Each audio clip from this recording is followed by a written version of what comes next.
लूका रचित सुसमाचार 16वां अध्याय। फिर उसने चेलों से भी कहा, किसी धनवान का एक भंडारी था और लोगों ने उसके सामने उस पर यह दोष लगाया कि यह तेरी सब संपत्ति उड़ाए देता है। सो उसने उसे बुलाकर कहा, यह क्या है जो मैं तेरे विषय में सुन रहा हूं? अपने भंडारीपन का लेखा दे, क्योंकि तू आगे को भंडारी नहीं रह सकता। तब भंडारी सोचने लगा कि अब मैं क्या करूं, क्योंकि मेरा स्वामी अब भंडारी का काम मुझसे छीन ले रहा है। मिट्टी तो मुझसे खोदी नहीं जाती और भीख मांगने से मुझे लज्जा आती है। मैं समझ गया कि क्या करूंगा, ताकि जब मैं भंडारी के काम से छुड़ाया जाऊं तो लोग मुझे अपने घरों में ले लें। और उसने अपने स्वामी के देनदारों में से एक को बुलाकर पहले से पूछा कि तुझ पर मेरे स्वामी का क्या आता है? उसने कहा, 100 मन तेल। तब उसने उससे कहा कि अपनी खाता बही ले और बैठकर तुरंत 50 लिख दे। फिर दूसरे से पूछा, तुझ पर क्या आता है? उसने कहा, 100 मन गेहूं। तब उसने उससे कहा, अपनी खाता बही लेकर 80 लिख दे। स्वामी ने उस अधर्मी भंडारी को सराहा कि उसने चतुराई से काम किया है, क्योंकि इस संसार के लोग अपने समय के लोगों के साथ रीति व्यवहारों में ज्योति के लोगों से अधिक चतुर हैं। और मैं तुमसे कहता हूं कि अधर्म के धन से अपने लिए मित्र बना लो, ताकि जब वह जाता रहे तो वे तुम्हें अनंत निवासों में ले लें। जो थोड़े से थोड़े में सच्चा है वह बहुत में भी सच्चा है, और जो थोड़े से थोड़े में अधर्मी है वह बहुत में भी अधर्मी है। इसलिए जब तुम अधर्म के धन में सच्चे न ठहरे तो सच्चा तुम्हें कौन सौंपेगा? और यदि तुम पराये धन में सच्चे न ठहरे तो जो तुम्हारा है उसे तुम्हें कौन देगा? कोई दास 2 स्वामियों की सेवा नहीं कर सकता, क्योंकि वह तो एक से बैर और दूसरे से प्रेम रखेगा, या एक से मिला रहेगा और दूसरे को तुच्छ जानेगा। तुम परमेश्वर और धन दोनों की सेवा नहीं कर सकते। फरीसी जो लोभी थे, ये सब बातें सुनकर उससे ठट्ठों में उड़ाने लगे।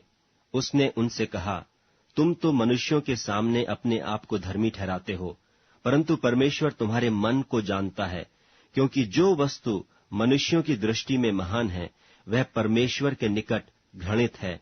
व्यवस्था और भविष्यद्वक्ता यूहन्ना तक रहे, उस समय से परमेश्वर के राज्य का सुसमाचार सुनाया जा रहा है, और हर कोई उसमें प्रबलता से प्रवेश करता है। आकाश और पृथ्वी का टल जाना व्यवस्था के एक बिंदु के मिट जाने से सहज है। जो कोई अपनी पत्नी को त्याग कर दूसरी से ब्याह करता है वह व्यभिचार करता है, और जो कोई ऐसी त्यागी हुई स्त्री से ब्याह करता है वह भी व्यभिचार करता है। एक धनवान मनुष्य था जो बैंजनी कपड़े और मलमल पहनता और प्रतिदिन सुख विलास और धूमधाम के साथ रहता था। और लाजर नाम का एक कंगाल घावों से भरा हुआ उसकी डेवढ़ी पर छोड़ दिया जाता था, और वह चाहता था कि धनवान की मेज पर की झूठन से अपना पेट भरे, वरन कुत्ते भी आकर उसके घावों को चाटते थे। और ऐसा हुआ कि वह कंगाल मर गया, और स्वर्गदूतों ने उसे लेकर इब्राहिम की गोद में पहुंचाया, और वह धनवान भी मरा और गाड़ा गया। और अधोलोक में उसने पीड़ा में पड़े हुए अपनी आंखें उठाईं और दूर से इब्राहिम की गोद में लाजर को देखा, और उसने पुकार कर कहा, हे पिता इब्राहिम, मुझ पर दया करके लाजर को भेज दे, ताकि वह अपनी उंगली का सिरा पानी में भिगोकर मेरी जीभ को ठंडी करे, क्योंकि मैं इस ज्वाला में तड़प रहा हूं। परंतु इब्राहिम ने कहा, हे पुत्र, स्मरण कर कि तू अपने जीवन में अच्छी वस्तुएं ले चुका है, और वैसे ही लाजर बुरी वस्तुएं, परंतु अब वह यहां शांति पा रहा है और तू तड़प रहा है। और इन सब बातों को छोड़ हमारे और तुम्हारे बीच एक भारी गड्ढा ठहराया गया है, कि जो यहां से उस पार तुम्हारे पास जाना चाहें वे न जा सकें, और न कोई वहां से इस पार हमारे पास आ सके। उसने कहा, तो हे पिता, मैं तुझसे विनती करता हूं कि तू उसे मेरे पिता के घर भेज, क्योंकि मेरे 5 भाई हैं। वह उनके सामने इन बातों की गवाही दे, ऐसा न हो कि वे भी इस पीड़ा की जगह में आएं। इब्राहिम ने उससे कहा, उनके पास तो मूसा और भविष्यद्वक्ताओं की पुस्तकें हैं, वे उनकी सुने।